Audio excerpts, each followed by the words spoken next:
All right, so yesterday we went over the two modes of nutrition. What were the two modes of nutrition?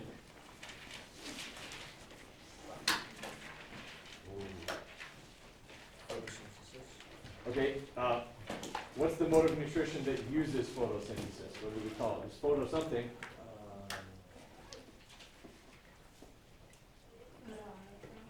Photoautotrophs, and what was the other one? Chemoheterotrophs. So if you're a photoautotroph, you can make your own food using photosynthesis. If you're a chemoheterotroph, you need to consume organic material from other organisms. And then we went over how that affects the structure of the cells, why plant cells and animal cells are different, and how that's related to their mode of nutrition. Okay? And today, then we labeled our cell diagrams. All right? Today we're going to go over in detail what all those parts do and how the cell transports material. It is a long day of me talking and you listening. I'm sorry. Okay? Unfortunately, this is just one of those days where I have to talk a lot and you have to listen a lot. I don't particularly like those days either, but that's the way it's going to be. Okay? So, the key points for today, guys. Okay, we need to understand the significance of compartmentalization. So compartmentalization is an important term. Okay, so please make a note of it. Okay, we're going to talk about what it means. Okay, we need to know the role of each organelle. That's going to be fairly important, as you'll have 2 or 3 quizzes that are the parts of the cell and what they do. Okay, labeling a diagram and giving the function of the parts. Okay. Understand that cells are a complex system of interdependent processes. Okay, what does interdependent mean?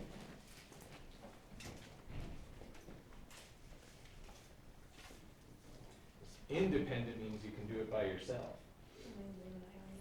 Yeah, they are completely reliant on one another. Okay, if one part of the machine breaks, it's going to affect all of the other parts. That's what interdependent means. Okay, look at how a cell carries out its functions and understand how materials are transported across the cell membrane and within the cell. Okay, so lots of stuff that we got to get through for today. Sorry guys, just give me 1 second. All right, so compartmentalization. Okay, compartmentalization is something we see only in eukaryotic cells. Okay, so that eukaryotic thing, okay, we talked about eukaryotes and prokaryotes. We got to make sure we know the difference. Eukaryotes have compartments within the cell. Okay, so they have different organelles, different compartments where different processes are carried out. Okay, each process that a cell carries out has kind of an ideal set of conditions or parameters in which it works best. Okay, like for us, our bodies like to be at about 37 degrees Celsius. Okay, if you run a fever and your body temperature goes above 37 degrees Celsius, how well do the functions of your body work?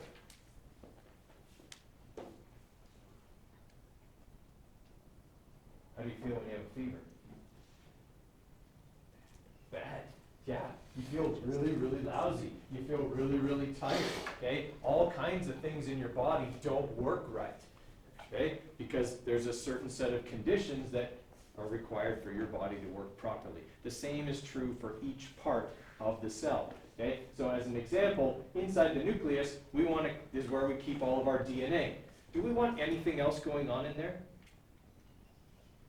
We don't. Okay? If other stuff goes on in there, there's a risk that it could affect or damage the DNA, and we don't want that. Okay? So that's why we have, let's say, a separate compartment for digesting food. Okay? Like a lysosome. Okay?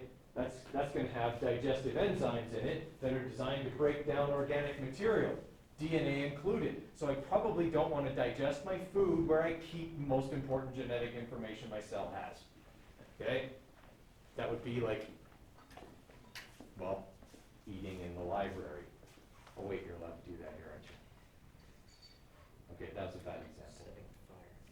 Well, no, I'm not setting fire to the library because that's scary.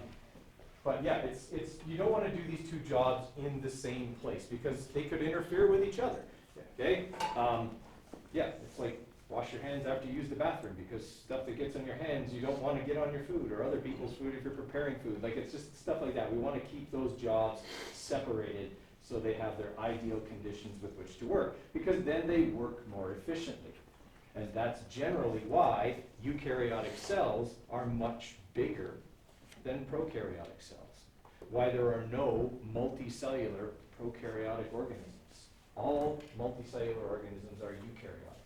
Okay? They all have these cells with specialization, with compartments, okay? Because that allows them to do these things better. Right? That sort of makes sense to everybody? Okay? The example, I think I used this before that I have here, okay, is the different temperature environments you have in your house.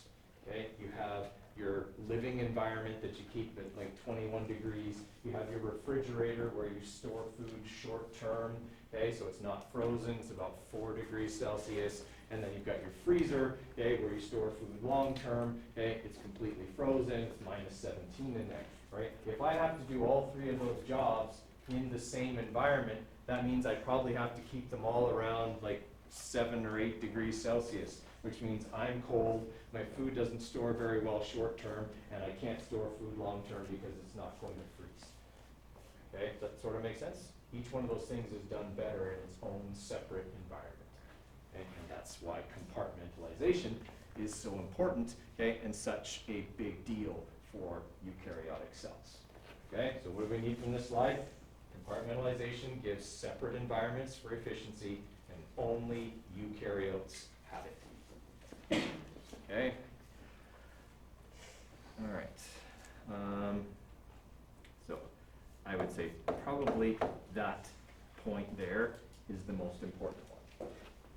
Okay. The way we make those compartments is obviously by having membranes around all those other environments. Okay. So each organelle has its own membrane that separates it from the rest of the cell.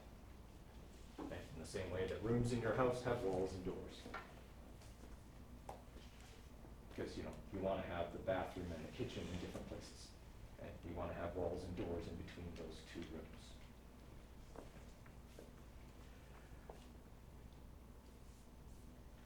All right, questions on compartmentalization?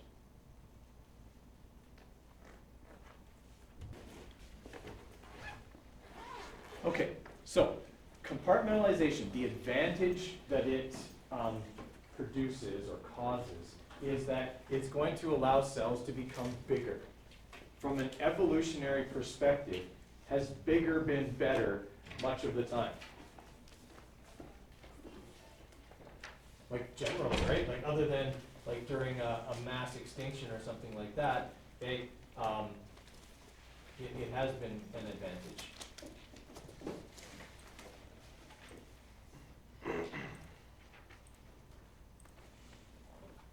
Okay, because obviously if you're bigger, you can do more things. If you're a chemoheterotroph, bigger means there are more things you can eat, and the flip side of that, less things that can eat you. Okay, size matters, right? Like you look at like herbivores, okay, things that are small, okay, like gophers, mice, things like that, they're easily picked off by basically any number of predators. But how easy is it to pick off an elephant? Right? Like you need like a whole pack of lions or whatever to take down an elephant because they're really, really big. Okay? There's an advantage to size. Okay? That's not always the case, but in general, being bigger is better. Okay? All right. So if we're looking at just like a size comparison here, guys, we've got, like, you can only see part of this animal cell. Okay? It's huge. Right? We've got a bacteria here by comparison. Okay? And it's quite small by comparison to the animal cell. Right? And then a virus is even smaller. Okay? Not all viruses look like that, by the way, but some do. Right? So this gives you an idea of size. This line here is half a micrometer. So you're looking at a bacterium being 1 to 2 micrometers, but a typical animal cell being 10 to 30 micrometers. Okay? So considerably larger because they're more efficient, they have more stuff going on, and things like that. All right, everybody okay with that?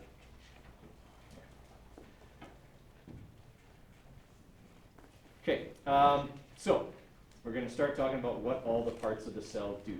Okay, and this is going to be important because your quiz on Tuesday will be a cell where you'll have to label and give the function of the structures I asked for. Okay, so DNA. Okay, the purpose of DNA is to make materials.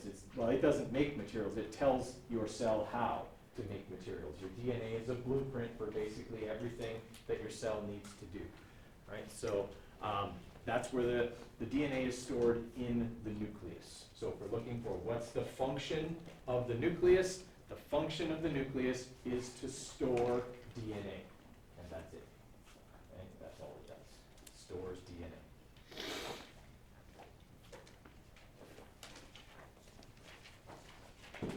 Okay. Now, the nucleus is obviously surrounded by that nuclear membrane that we labeled yesterday. Right? The nuclear membrane is special. It's thick. It's like almost a double layer, and it's got pores. Okay? And they're analogous or similar to the pores in your skin. They can open and close. Okay? When they open, they can allow copies of the DNA that's in the nucleus out. Very little genetic material ever comes back to the nucleus. Okay, so if the nucleus is a library, it's really bad at getting its copies of its books back. Okay, but it also doesn't loan out the original books. It just makes copies of them and sends those out. All right, that sort of makes sense to everybody how that process works? And we talked a little bit about it the other day.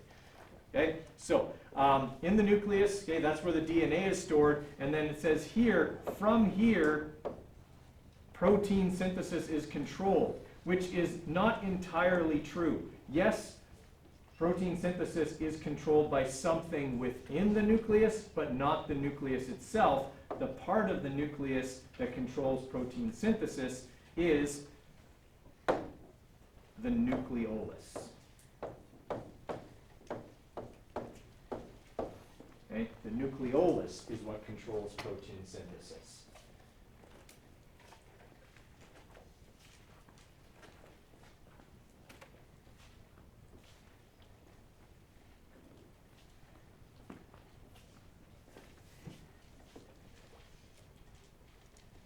Okay, so what the nucleolus does in controlling protein synthesis is it makes a copy of your DNA. Okay, so now we're talking about what the nucleolus does. Okay, we talked about what the nucleus does, now we're talking about what does the nucleolus do. Right? So the nucleolus controls protein synthesis. I'm going to tell you how protein synthesis works in far more detail than you're going to need, and then I will tell you how you can summarize it. Okay? All right. So inside the nucleolus, you have obviously access to the DNA because it's in the nucleus where the DNA is. Okay? And so the nucleolus has this enzyme which is called RNA polymerase. Okay? You are never going to need to know that term. Okay? What RNA polymerase does is it can take your DNA and it can pull the two strands apart. You guys remember from Science 9 the DNA is a double helix, right? It's got the base pairs, the A's and the C's and the T's and the G's. Okay? So what RNA polymerase does is it pulls those strands apart and it copies one side. Why is it okay that it only copies one side and not both? Think back to what you learned last year about DNA. Isn't it identical both sides? Not identical, but Because it matches with certain ones on the other side, so like you can just know what it is based off what you have. exactly. The base pairs match up. So you know what the other side would be as long as you have the other. A always goes with T and C always goes with G. I don't remember, something like that. Okay, and so it's that's how they go. So you only have to make a copy of one side for everything to know what the other side would be. Okay, so that's what it does. RNA polymerase makes RNA. RNA is a single-stranded copy of your DNA. I mean, let's save material. We don't have to copy both sides. Why would we? Right? So the nucleolus causes this to happen, and then a copy, that single-stranded copy of RNA, will go out of the nucleus through the pores. Okay? That RNA will meet up with a ribosome. Okay? And the ribosomes make the protein. So there's another function of a thing within the cell. Okay? Ribosomes, those little bumps that are on the rough ER and sometimes floating free in the cell, take the RNA and they turn it into protein. So they can read the instructions basically. They can take that RNA and go, oh yeah, okay, this is the instructions for making, I don't know, insulin. And so off they go and they get all the parts together, they put it together in the right order and boom, you got insulin. Okay? And that process happens pretty quickly. Your cells are pretty efficient at making that kind of stuff and they can make those things fairly fast. Okay? Everyone follow me on that? Okay. All right, so we got the ribosomes, okay, and that's what okay, so now we've talked about what the nucleus does, stores DNA. We've talked about what the nucleolus does, okay, it controls protein synthesis, copies RNA, you could say that as well, okay, that could also be listed as a function, I would accept either one, okay, and then that RNA goes to the ribosome, so the ribosomes make protein, right, so we've talked about basically three things here. Okay. All right. Questions so far? Okay, don't be afraid to ask, guys. Okay, the next two things we're going to talk about are the two kinds of endoplasmic reticulum. Okay, the ER. What are the two kinds? Smooth and rough ER are the two kinds of ER. All right, so they have different jobs. Okay, the rough ER is covered in ribosomes, and what do ribosomes make? Protein. All right, so the rough ER transports that protein. That's its job. Okay, there's a lot of rough ER. You'll also notice that it's really close to the nucleus. Okay, that's a good thing because then that RNA that the nucleolus has made doesn't have to go very far before it encounters something that can make the protein and something that can transport the protein. Okay, so all of that stuff is kind of smartly organized. Okay, the smooth ER takes up a lot of space within the cell. No diagram I have ever seen shows accurately how much smooth ER is actually in the cell, because if it did, you wouldn't be able to see anything else.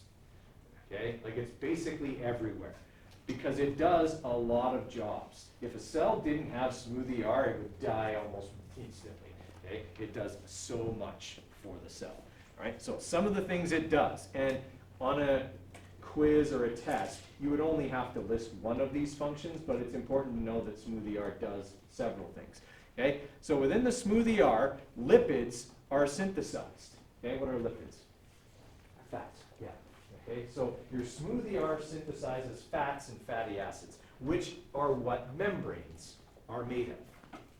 Okay, your cell membrane is a lipid bilayer, which means it's basically two layers of fats. Okay, that surround the cell. Okay, the organelles within the cell have similar membranes, lipid bilayers, okay, and they're constantly suffering damage. So they constantly have to be maintained and repaired. Okay? It would be like if you were under siege in a castle and they kept lobbing, rocks at the walls. You'd have to keep fixing the walls or stuff would get in and that would be bad. Okay? Well, the same thing is true for a cell. It's like a fortress. Okay? And the walls of that fortress have to be maintained, otherwise the cell could die. The smooth ER is the thing that basically makes stuff to repair membranes of organelles, of the cell, doesn't matter, it makes that stuff. So that's a really, really important job. Okay? Complex carbohydrates are broken down here. So complex carbohydrates are generally known as starches. What kind of foods contain starch? Potatoes are starchy. What else? When you eat, you generally don't have potatoes and this other starchy food together. Lots of times on a menu they ask, do you want potatoes or rice? Yeah, rice is starchy. Okay? So things that are like those kinds of foods are starchy. Okay? And what a starch is it's a bunch of sugars chained together, bonded together. Okay? So it's a long chain of simple sugars. So your smooth ER can break those starches down into smaller sugars, which can then be used by the mitochondria to release its energy. Right? It's not digestion, okay? It's simply a breakdown. The other thing your smooth ER does is it breaks down poisons. Okay? So it's the part of the cell that detoxifies many of the harmful things that we consume. Right, so let's say you had like not that you guys can do this, but you know, when you're grown up, you have a glass of wine with dinner, okay? The alcohol has to be detoxified. Alcohol is toxic, okay? In obviously small and much larger amounts, okay? But your body has to break that down, okay? If you've ever heard somebody say, you know, they had too much to drink and they were hungover, okay? The reason for a hangover is because your body has not taken out or detoxified all of the toxic alcohol that you consume, okay? And as a result, the toxic effects of alcohol, long term, okay, the next day, are that you feel like crap, okay? You feel tired, you feel sick, maybe you're pukey, you got a bad headache, okay? All those kind of things, they're caused by the toxic nature of alcohol. So your body has to break it down. At a cellular level, that breakdown happens in the smoothie R, okay? Now, that's another reason why you want to have lots of smoothie R. You want the poisons to be stuck in the smoothie R where they can't touch anything else, okay? So they're kept in there. Right? The problem with your body on a larger scale is that it's everywhere. Okay? What part of your body cleans your blood? If you're an alcoholic, you get cirrhosis of this later in life. Big organ right here. Okay. Liver, yeah. Okay? But your liver only can detoxify blood as blood goes through it. So blood goes to all parts of your body, and then as it goes through the liver, it's like, oh, we'll snatch a few of those alcohol things out of there. Okay, and then eventually you'll feel better. Okay, but that's also part of the reason why you feel nauseous, okay, if you've had too much to drink, because the liver, after detoxifying and breaking down all of the alcohol, dumps the byproducts into your intestines so that you can get rid of them. Okay, which is why you often feel sick, okay, to your stomach, okay, after consuming too much alcohol. Or any toxin. Like most of the time, one of the symptoms of poisoning of any kind is nausea and vomiting. Okay, because your liver, which all the liver cells have tons of smoothie R in them, okay, the liver is working hard, but it's dumping the products of that detoxification, which are themselves not all that nice, okay, to the place where it can get rid of them. Right? So you're either puking it up or you've got some sort of intestinal distress, okay, you know, and headache and all that kind of stuff. Okay, so smoothie R, lots and lots of jobs. Okay, and it has one last job that we haven't talked about, and that is that fat-soluble hormones can be produced there. There's two kinds of hormones. There's protein-based hormones, which would be made by your ribosomes, and then there's fat-soluble hormones, and they can be made by, well, something that makes fats, your smoothie R. Okay, and the smoothie R, obviously because it's everywhere, is also in contact with the cell membrane, and that allows for it to get rid of those toxins, those fat-soluble hormones can be secreted out of the cell, okay, quickly because it's in contact with the cell membrane and stuff gets out pretty quickly. Okay? All right. Questions on the smoothie R? Can you just tell us what the Rough is again? Transports protein. Yeah, that's it. All right, under an electron microscope, this is what the two look like. Okay, which one do you suppose is the one that's on the right? That's the Rough. Okay, so under an electron microscope, you can actually see that Rough is more organized. It's almost like layered, and you can see the ribosomes are on it. Okay, all those little dots are ribosomes. By the way, when we look at cells with a light microscope, you will not see ribosomes. Okay, they weren't even discovered until the advent of the electron microscope. Right? So they're really, really small. And I say that because you shouldn't label them on your diagram because there's no way you saw them. Okay? They're just too small. You can tell Rough from Smooth but you can't see ribosomes. Okay? All right, and Smooth is this stuff here on the left. It's all kind of random. Okay, and it doesn't have any of the little dots on it, so it's got no ribosomes on it. Okay, even under a light microscope, you can tell the difference. In fact, you don't really see Smooth with a light microscope because it's mostly transparent. The only reason you see Rough is because it's covered in ribosomes, okay, which are too small for you to see, but you can see the effects of it. It's kind of like this. We know that asphalt is made up of small rocks stuck together with oil. Okay, but when you're driving along the road, can you see the little rocks? And if you're at any distance away, other than like staring at it from this far away, can you see the little rocks? You can't. Okay, it's kind of like that. We know it's there, we can tell, but we can't see the individual parts. Okay, they're just too small. Okay, questions on the two types of ER? All right. Nucleus stores DNA. Nucleolus controls protein synthesis, copies DNA. Okay? Ribosomes make protein. Smooth ER does lots of things. Okay? Makes lipids, repairs membranes, breaks down complex carbohydrates, detoxifies poisons, and makes fat-soluble hormones. And rough ER transports proteins. Okay? So we're going to keep doing that, reviewing that each time here. Okay? All right, so this is still kind of a continuation. The lipids that the smooth ER makes can very quickly be taken to any part of the cell because they're needed everywhere. Everything has a membrane, so the lipids that are used to repair those membranes are taken to those places easily and quickly because smooth ER is basically everywhere. Okay? But it's also, in a light microscope, fairly transparent and difficult to even identify. So we probably won't see it, okay, or you really be able to recognize that that's what we're seeing under the light microscope. Okay, the rough ER, on the other hand, we will be able to see. And I said that just a few minutes ago, but here's how it'll look. If you imagine that the nucleus is a face, the rough ER will look like a beard, like a long beard, okay, hanging down from the chin. Okay, that's kind of what it looks like when you look at it through the microscope. Now, it's not always going to be on the bottom because we can't guarantee what orientation the cell is in. Okay, but if you can imagine that the nucleus, and the nucleus is always very easy to see, is a face. Look for something kind of coming off of it, okay? And it always is kind of triangular, and like this, or roughly triangular. It kind of just looks like a beard, okay, coming off of the nucleus. Okay, the Golgi apparatus. Okay, so the Golgi apparatus, in layman's terms, is the garbage man of the cell. Okay, please don't write that on a test. Okay, but it can help you to remember what it does. Okay? So what it does is it packages wastes for excretion. Okay? That means removal from the cell. Okay? It also helps with secretion.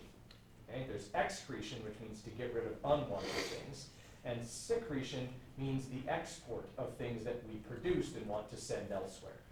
Okay? So the Golgi apparatus is kind of in shipping and receiving, okay, if you can kind of imagine that. So the Golgi apparatus, you might be able to see this in your lab tomorrow, or not tomorrow, next week. Okay, you'll probably be able to see a Golgi if you're lucky. Right? They generally look kind of flattish. Okay, like this is what it looks like under an electron microscope right here. Okay, and if you look closely, you can see that on one side of the Golgi there's lots of big bubbles, but on the other side there aren't. Okay? That's because the Golgi apparatus has a side that receives material, the receiving side, okay? And it's got a side that ships the material or transports it away, okay? And that would be this side here, the shipping side. All right? So stuff comes in, like let's say waste products. Okay, they come in on the receiving side, and all the Golgi does is make a vesicle to put them in. So basically it boxes it. Maybe it's kind of like Amazon's facility. Okay, stuff comes in, and then it's in its own box, and then Amazon goes, well, that box isn't good enough because it doesn't say Amazon on it, and it doesn't have all this packaging inside. So then it gets put in another box and surrounded by packing material, and then it gets shipped off to you. That's kind of what the Golgi does. Okay? Stuff comes in and it packages it for removal or export from the cell, okay? Which is why we see all these vesicles coming out of this side.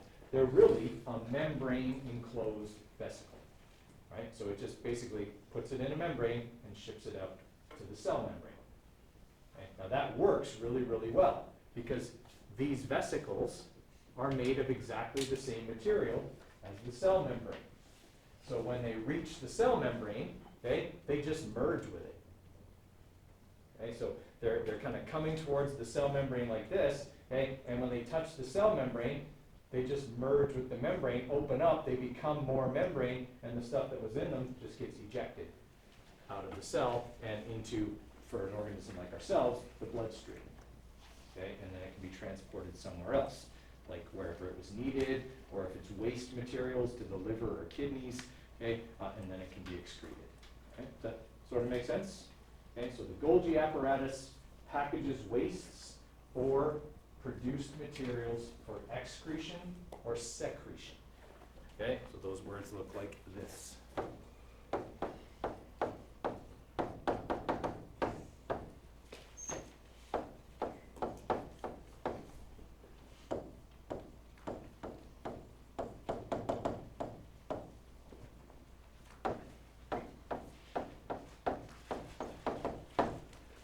Okay, so secretion is products of the cell that need to go elsewhere. Excretion is the removal of waste.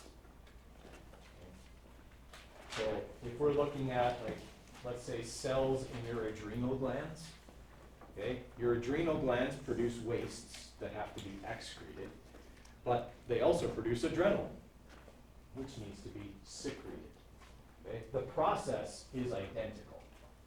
All right, the stuff is in a vesicle, it goes to the membrane, pop, it's out of the cell. Okay, but it's what's being removed from the cell. Is it waste? Then it's excretion. If it's products, it's secretion.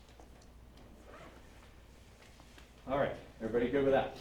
Okay, so if we're saying what the Golgi apparatus does, we can say in charge of excretion and secretion. Okay, removal of wastes or products from the cell. I'm good with anything like that. Okay, don't write garbage man. Okay, it's not politically correct. Also, don't write sanitation technician. That's also not. Okay. Okay.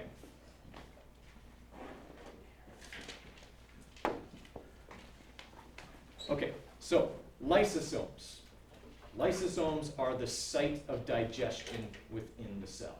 Okay, so if we're looking for a function for the lysosome, it's digestion. Breaks down food. Okay.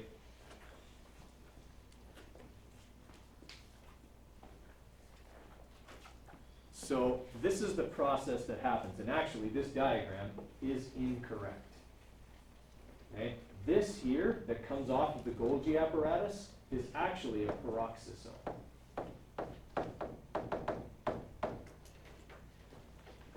Okay? Because it contains digestive enzymes, exactly the same ones that are in a lysosome, but it's not a lysosome yet because there's no digestion taking place. Okay? So peroxisome and a lysosome are a lot alike. It's just a peroxisome is an empty stomach, basically. Okay? There's nothing in there to eat yet or to be digested. Right? So the way your cell digests material is it absorbs food through the membrane. Okay? And when it does that, it uses a process called phagocytosis, which basically means when it touches the membrane engulfs it. This might be a little bit gross, but if you've ever taken your dog for a walk, if you have a dog, or you've seen someone take their dog for a walk and the dog poops, okay? If they're a good person, they take one of those little things that goes over their hand, the little poop scooper things, okay? And they pick it up, and then they turn the bag inside out. That's phagocytosis. Something touches the membrane, and the membrane wraps around it and basically turns inside out, and encloses it in its own little vesicle, or vacuole, okay? That vacuole will merge with a peroxisome, and then it becomes a lysosome. The other thing that can happen is a peroxisome can merge with a damaged organelle. Your cell is the ultimate recycler, okay? It wants to make maximum use of all things inside of it. So if an organelle breaks down, the cell will cannibalize it. Okay? It will literally eat its own parts if they're not working. Okay? Now, on that note, the cell will literally eat itself also. Okay? Your cell has certain mechanisms within it that can give it status reports on how well it's working. If a cell becomes damaged, and thus what we would call malignant, okay, which means dangerous, okay, the cell will kill itself. Okay? It's something called cell lysis. Okay? So if the cell detects that it's become malignant, okay, and that can lead to even cancer, okay? A cancer cell is a malignant cell, okay? So it's not functioning properly, okay? As long as the mechanism is working, okay, the cell will go, oh crap, we're bad, we're all bad, we're terrible for everybody, and it'll rupture all of its lysosomes. And the cell will literally digest itself from the inside. Okay? Because after all, what's inside the lysosomes? Digestive enzymes, which are breaking down what?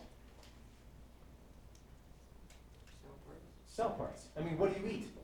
You eat the material from other organisms that are made of cells. You have to be able to break that down and turn it into energy. Okay? So what are your lysosomes doing? They're breaking down cellular material. That's what they're designed to do. Okay? So if a cell wants to quickly remove itself from the equation, it just ruptures all of the lysosomes and peroxisomes, and it'll digest itself from the inside.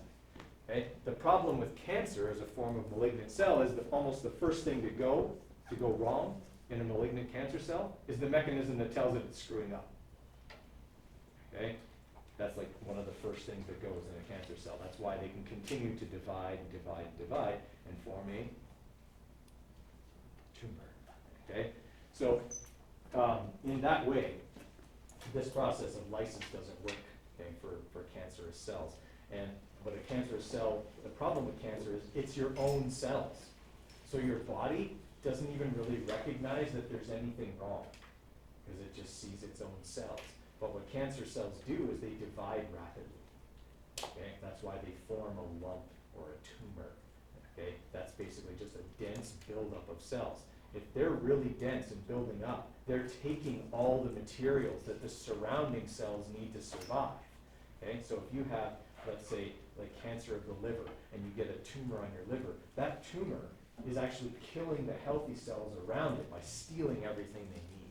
Okay? Which means it gets bigger and bigger and bigger and continues to damage and kill all the healthy cells in the neighborhood. Okay? That's why one of the first things that they do to treat cancer is to remove the tumor. Okay? If they can, like that's the first thing they'll do is cut the tumor out. Okay? Or in some places cut off the part of the body that has the tumor in it, okay, in some cases. Right? And then they give you chemotherapy. Okay? Do you know anyone who's had chemotherapy? Okay? Like it's pretty common, right? And what does it do? It kills rapidly dividing cells. Cancer cells are rapidly dividing cells. Okay? But if it kills rapidly dividing cells, it also puts down your immune system, which needs to make cells divide rapidly to fight off infections, hair, stomach lining, okay, and things like that. That's why a person who's undergoing chemotherapy feels horribly nauseous. Okay? I mean, after all, they're being exposed to toxic chemicals. Okay? But their stomach lining, that's rapidly dividing cells. People who have chemotherapy often can get ulcers. Okay? Their hair falls out because those are rapidly dividing cells. Okay? And stuff like that. Once the treatment's over, obviously that stuff comes back.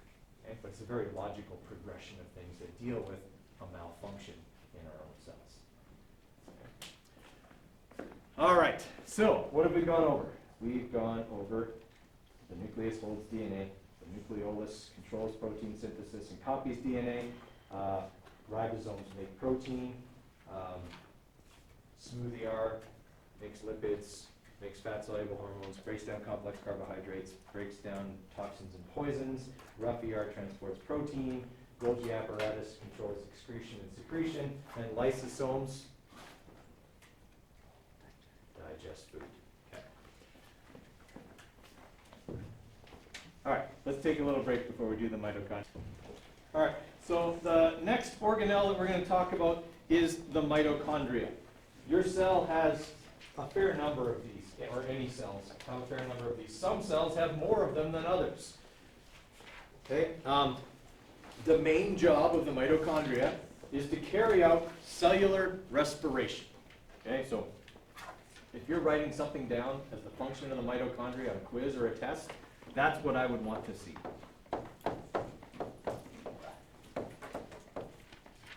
And spell it right, not like what I just did.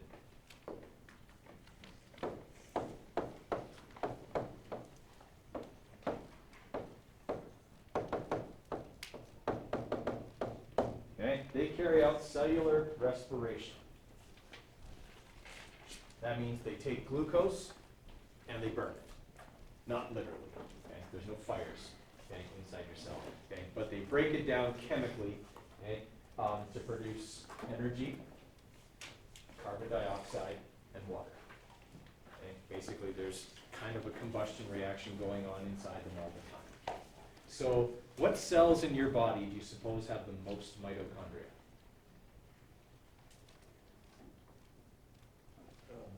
Muscles. Yeah, muscles, your heart, okay? All the things that have high energy demands.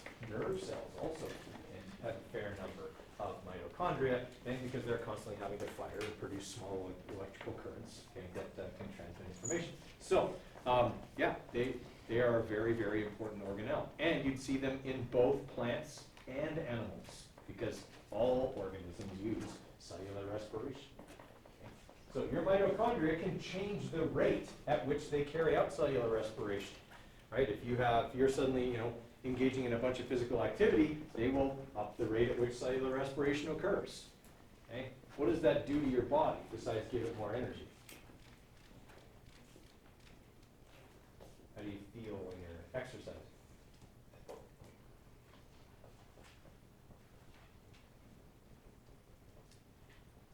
What do you usually do when you start to exercise? Sweat. Yeah, you start to sweat because your body temperature goes up. Okay, it's like having a fever. Okay, when you get sick, these things fire up. Okay, they start running way faster than they're supposed to drive your body temperature up. Okay, driving your body temperature up helps to make it so that whatever is infecting you has a harder time surviving. Okay? Works especially good for bacterial infections. Not as good for viral infections, but okay, it's an immune response. It kicks up the rate of cellular respiration to make you hotter. All right. They also have a double membrane because that acts as a bit of an insulating layer. These get pretty hot. Okay? If we insulate them, they can retain that heat a little bit more, and it doesn't get out and possibly damage other parts of the cell by driving up the ambient temperature of the cell. All right. And then we got the chloroplasts. If you're writing one thing for the function of a chloroplast, what would it be? Joe, what would it be? Photosynthesis. Yep, just write that word right there. Okay? If chloroplast is something you're labeling on a diagram on a quiz or a test, one word answer for its function, photosynthesis. So that means it's capturing light, it's using the energy from that captured light to break apart carbon dioxide and water and put it back together as glucose and oxygen. Okay? They are going to be visible easily in the plant cells that we look at. Okay? They are fairly large and fairly numerous, okay, as they're, well, kind of important for a cell. Okay? They also have a double membrane. Capturing light means that there's a little extra heat being kind of absorbed there, so we don't want the temperature inside of them to obviously get out and affect the rest of the cell. All right, so other organelles and functions. Okay, double check. I don't remember if I put this page in your notes package. Did I? I don't think so. Okay, so you're gonna have to write these ones. Okay, because I didn't add them. This is new. Okay, so the function of the cell membrane. Okay, the cell membrane does these two things. We talked about this yesterday, actually. Okay, it controls movement in and out of the cell. That's endocytosis and exocytosis. That's its job. Okay. Now, in every diagram you've ever seen of a cell, the cell membrane looks like it's made of like cellophane, like saran wrap, or like a sandwich bag or something like that. It is not. The cell membrane is not smooth at all, in fact. It is quite rough. It's got all kinds of stuff in it. In fact, it is less like a plastic bag and more like Jell-O salad. Right? You guys ever had Jell-O salad? It's Jell-O with fruit in it. Okay, it's all kinds of stuff stuck and embedded within the matrix of the jello. Okay, that's what the cell membrane looks like. Okay, an accurate representation of the cell membrane is this picture right here. Okay, that's what your cell membrane looks like. So it's the lipid bilayer, okay, the fats that we talked about before, that's these things here, okay, but embedded in those fats are all kinds of things, because they have to, there's lots of jobs other than exocytosis and endocytosis that are performed by the cell membrane, okay. Some of these things that are sticking out are receptors, okay, they're like antennas. But unlike a radio antenna that can receive a whole bunch of signals, each receptor receives a different signal. So for every chemical signal that the cell can receive, there has to be an antenna for that signal. Right? So that's why there's so many receptors sticking out from the membrane, right, on a cell. Right? So we see all of these things. There's glycoproteins, there's alpha helix proteins, so there's lots of stuff embedded in that lipid bilayer that do important jobs. Okay? That lipid bilayer is very flexible, okay? And it can pull in on itself and do that like phagocytosis that we talked about, okay? All of that stuff. So that's what your cell membrane looks like, okay? And its job again is endocytosis and exocytosis. All right, the cell wall. Okay, the cell wall is another thing that on every cell diagram I've ever seen, it looked like a literal wall. But that's not what it actually looks like. Okay? The green part of that picture there, that's an electron microscope picture of a cell wall. Do you see how it's hollow? Okay? It's a frame. And if you recall the other day I was saying to you that a cell wall is not really a wall like on a house. It's like a wall on the house when it's only been framed. Okay? You could walk right through it, but it can still support the house. Okay? That's what your cell wall, that's what the cell wall of a plant cell is like. Okay? It's just a frame that can hold the shape of the cell. And it does nothing else. Okay? It just supports the cell's shape. It does not protect the cell.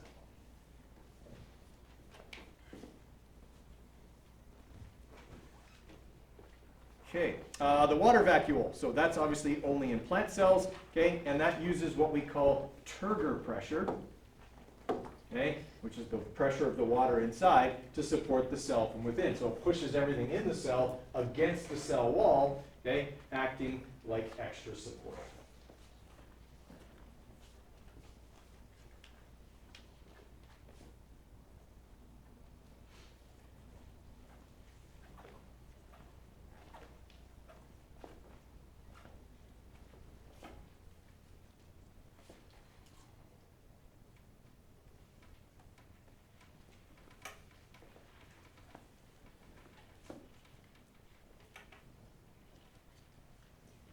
Okay, and the centrioles, okay, centrioles are only in animal cells, okay, and they aid with cell division.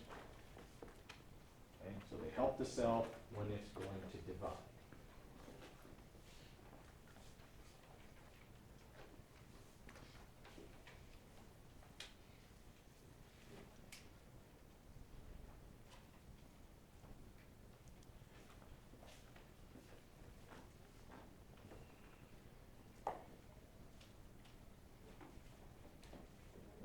So that process, that aiding in the cell division, looks like this. Okay? We have the centrioles, okay? They split apart and they start and they replicate. Okay? So they split apart and they replicate. And each one of those centrioles with its replicant go to opposite ends of the cell. So this would be the cell, like this. So they'd be at opposite ends. When the cell is dividing, all of its DNA lines up along the center. It's called the metaphase plate. You don't need to know that. Okay? But it all lines up right along there. And these centrioles put these fibers out that grab on to each and every chromosome. So they're coming in from both sides. So when the cell is ready to split in half, the centrioles pull those chromosomes apart. And they pull their half into their half of the cell. And that ensures that even if the cell radically changes shape during division, that all the DNA gets where it's supposed to go. Okay? Plant cells don't need these, and thus they don't have them. because a plant cell's shape is not going to change during division because plant cells have a cell wall that keeps them from doing that. Okay? So because they have a cell wall, they don't require centrioles. Okay? Everybody with me there? So just a quick and simple explanation. They help with cell division. Done. Okay? All right. And then microfibers and microfilaments. Okay? Microfibers and microfilaments are often called the cytoskeleton.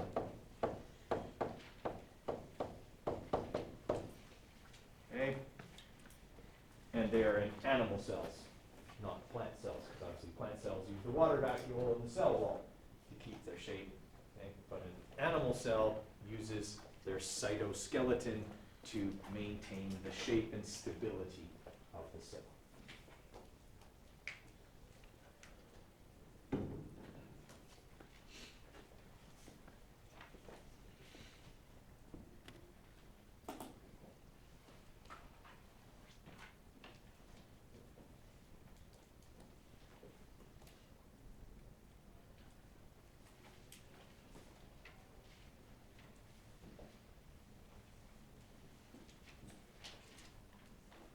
All right, what's a good way to study this?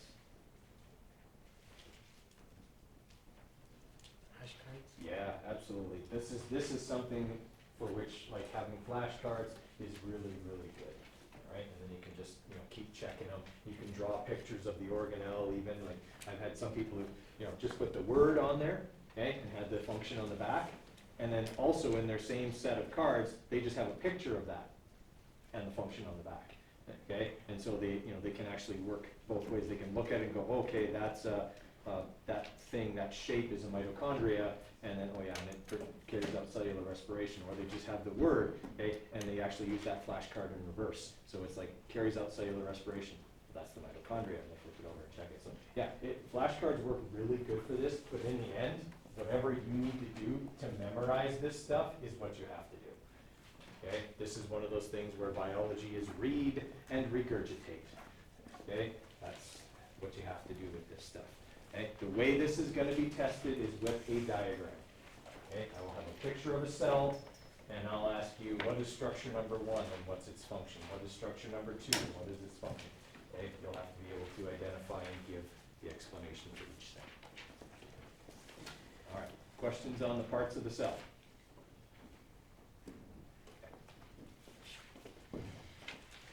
All right, now we're going to talk about how the cell transports material. Okay? There's two kinds of transport. There's transport across the membrane, so that's like into and out of the cell, and then there's transport within the cell. And these forms of transport actually come in 2 separate categories, passive and active.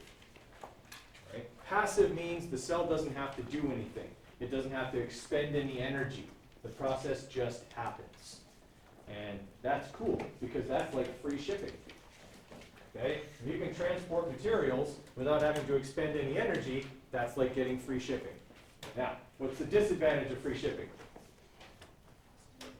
What's that? No, free shipping. What's the disadvantage of free shipping? It takes longer. Yeah, if you pay for it, then it's faster, right? If you got Prime or whatever, well, yeah, you can have it later that day even sometimes, okay? But if you take the free shipping, I don't get why, but it's coming from the same place, but you don't get it for like 3-4 days, which, I don't know, that's first world problem, whatever, okay? It's still, okay, we have to wait longer for it. So the passive processes have the advantage of costing the cell nothing, but they take longer. And they may not be as accurate, that's also a problem, okay? Like, I don't want my package delivered 3 doors down the street. Doesn't really help me as much, okay? Whereas active processes tend to be a lot more targeted, okay? And they make sure that they get it there, all right? So, this diffusion is the most common, the most important method of intracellular transport. In fact, the only method of intracellular transport. Intra means internal, within the cell. This is the only way materials move from place to place within the cell. They diffuse through the cytoplasm. Okay? Oh, incidentally, that wasn't on here, was it? add one. Somehow I missed this.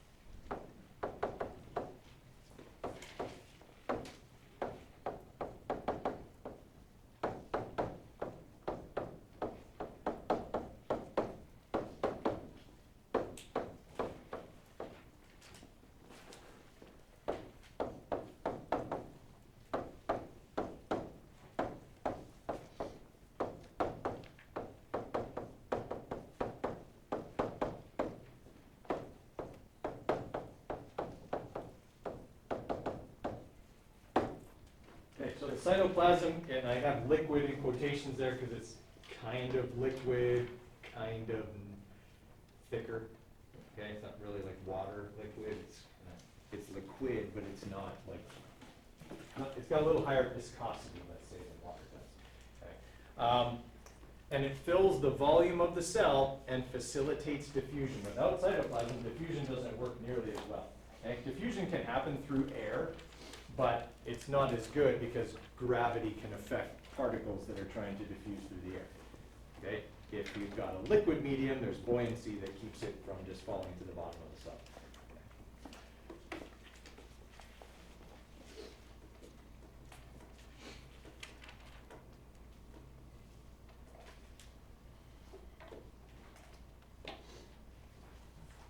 All right, everybody good with that? Okay. So back to diffusion. So diffusion is caused by the natural movement of particles. Okay, when you talk about like the particle theory, okay, or the atomic theory, all particles are constantly moving unless they're at absolute zero. Okay, that movement causes them to run into each other. So they generally have a tendency to move away from an area where they're crowded to an area where they are less crowded. Okay, that's natural diffusion. Okay? Diffusion means it moves from an area of high concentration to low concentration, or what we would call down the concentration gradient.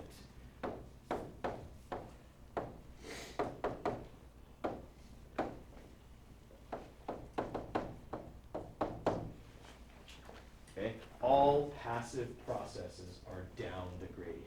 Okay? They go from high concentration to low concentration. Imagine it's like water goes downhill on its own, but not uphill on its own. Okay?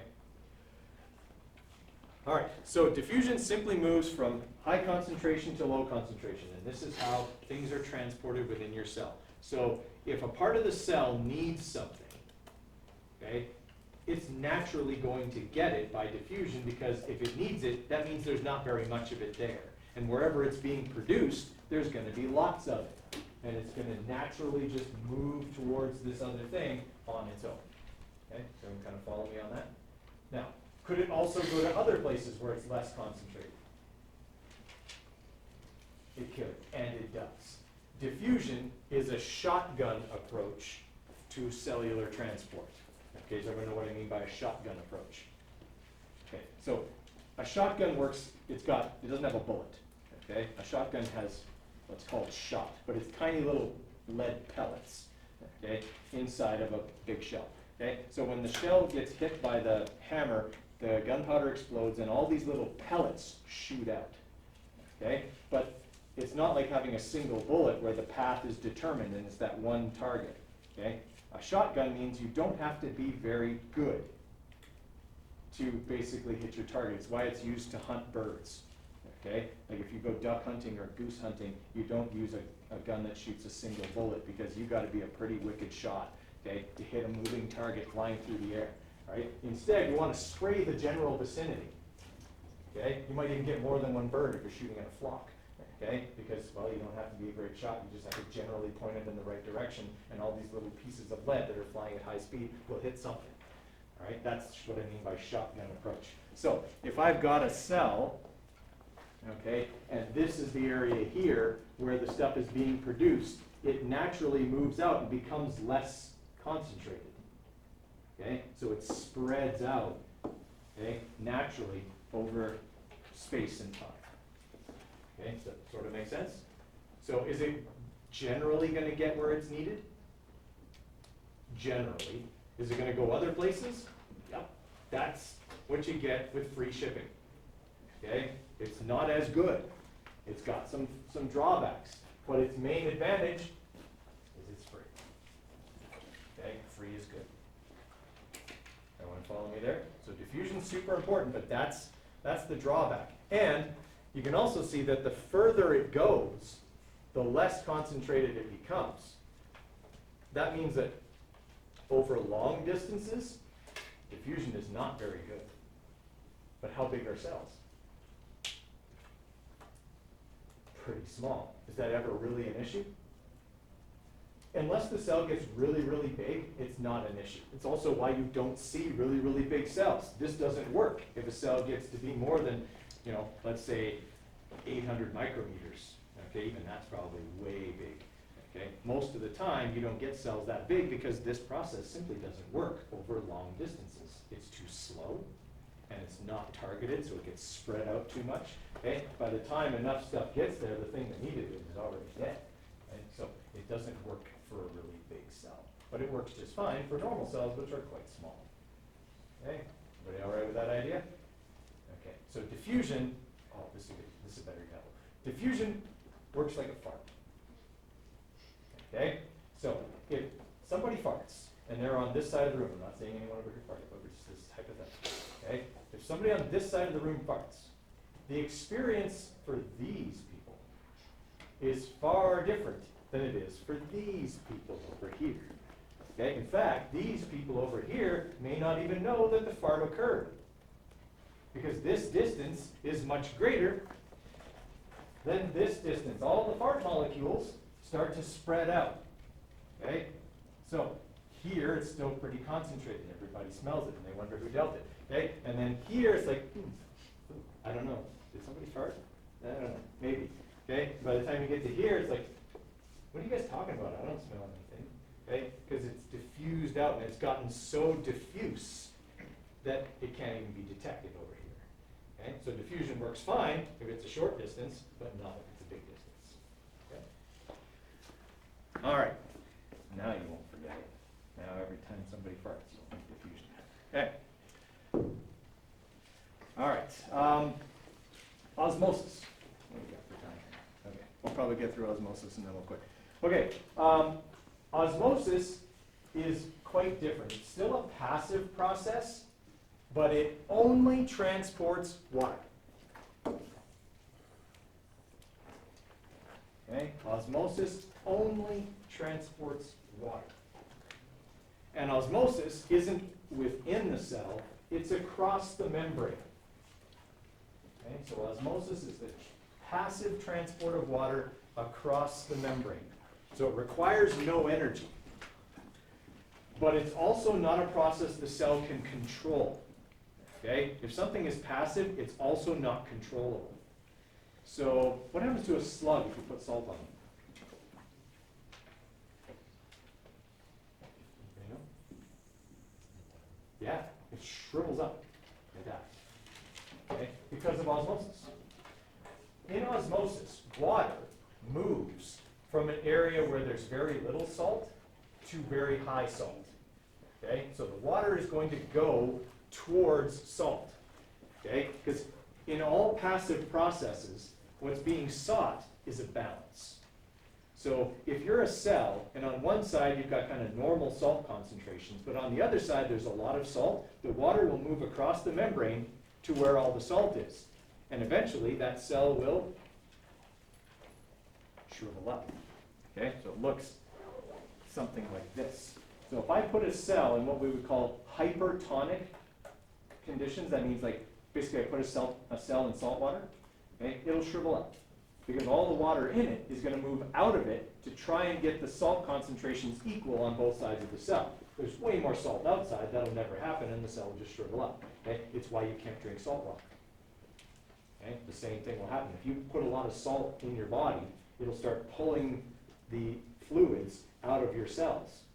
okay? And you'll like urinate more to try and get rid of all the salt you consumed, and you'll actually lose water, okay? That's why drinking salt water actually makes you thirstier than if you don't drink anything at all, okay? In fact, if you're stranded in the middle of the ocean, you're better off to drink your own urine for the first couple of days than to drink the salt water, okay? It'll actually have less salts in it, okay, than the ocean water, right? So osmosis will do that, okay? If I put a cell into distilled water, where there's no salt at all, what will the cell do? So cells naturally have some salt in them, okay? And if I put it in distilled water where there's no salt at all, which way will the water move? Into the cell. And since there's no way to balance it, because there's no salt outside, water will keep going into the cell until it ruptures. Okay? So the opposite is true. If I put it in a hypotonic condition, okay, where there's less salt outside, okay, water will move in, okay, to try and balance the salt concentrations. Okay? This is how you can hydrate, like rehydrate after becoming dehydrated. You consume water and it naturally moves into your cells because the concentration of salt in your cells has gone up because they've lost water. So they'll naturally move back. Okay? All right, so osmosis is the passive transport of water. Okay, it's across the membrane.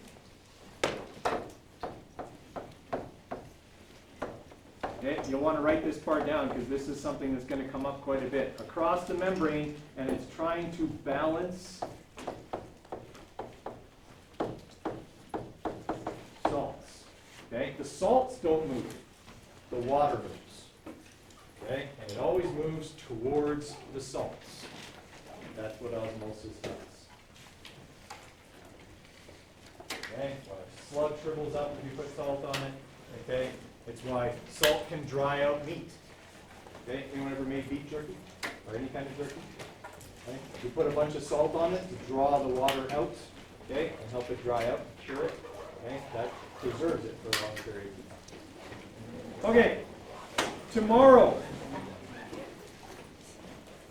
you will have a quiz, okay, and it'll be on the modes of nutrition and probably cell theory a little bit.